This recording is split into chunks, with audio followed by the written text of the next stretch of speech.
When you think of the Death Star, you probably associate it with the age of the Empire. We see it being constructed at the end of Revenge of the Sith. But we also see Dooku taking the plans from Geonosis in Attack of the Clones.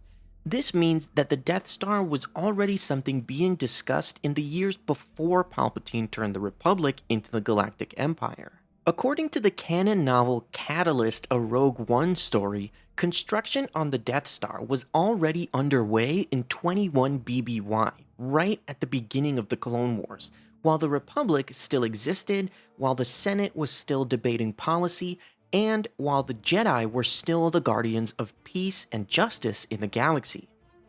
So, it was Palpatine himself that presented the project to the Republic, and it's estimated this happened in 22 BBY, according to Star Wars timelines.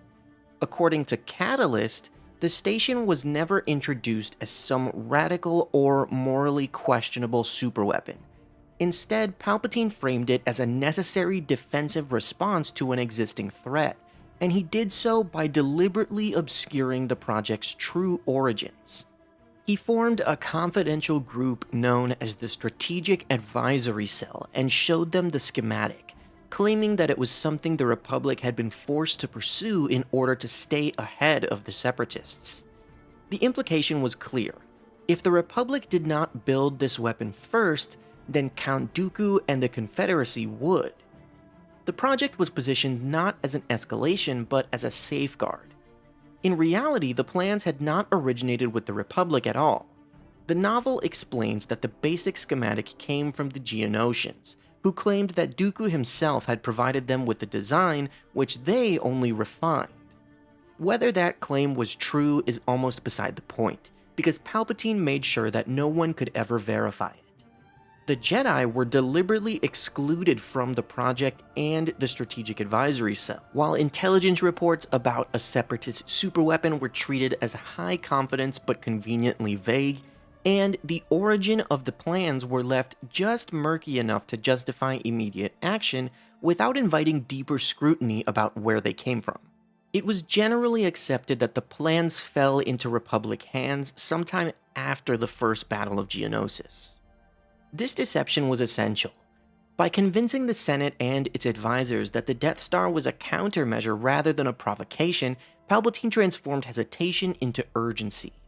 The Republic wasn't becoming something monstrous, it was just protecting itself.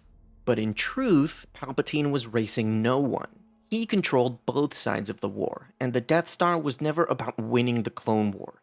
It was about reshaping the galaxy's understanding of power long after the war was over, using a weapon whose existence could be justified by a lie that sounded reasonable enough to never be challenged.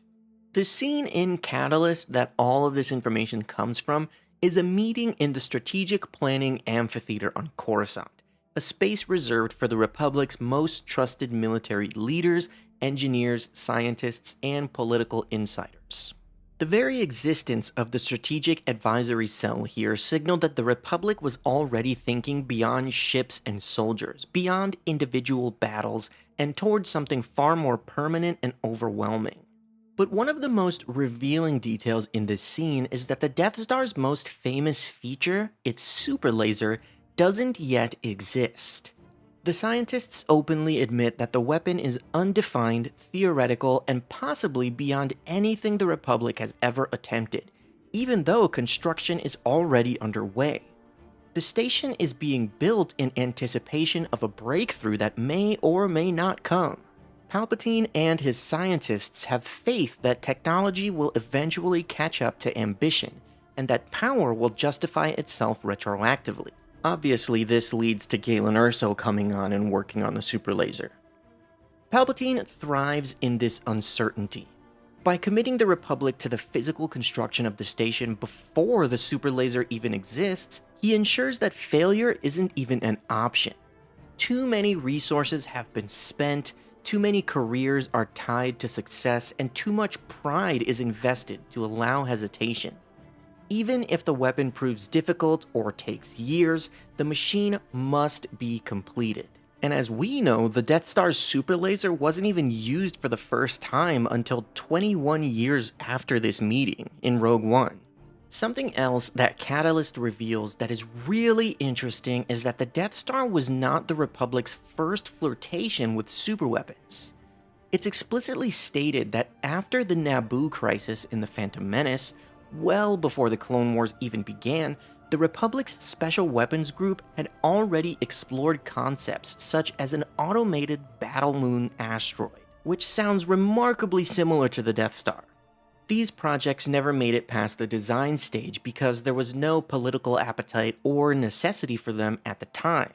But by the time of this meeting in 21 BBY, the groundwork for the Death Star had already been laid years earlier. The Republic had been circling the idea of ultimate weapons and battle stations long before Palpatine openly seized power, and the Clone Wars simply provided the justification needed to resurrect those abandoned concepts on a vastly more ambitious scale. So Palpatine didn't introduce this way of thinking, he just exploited it. And he ensured that when the galaxy finally crossed that line, it did so under his control. By the time the Death Star actually enters the picture in 0 BBY, it doesn't feel outrageous to the people approving it. It feels like the next logical step for the Empire. Once you understand how early the Death Star actually began development and as a Republic project in 22 or 21 BBY, the entire saga shifts. The Empire doesn't feel so sudden, it feels like a continuation of the Republic.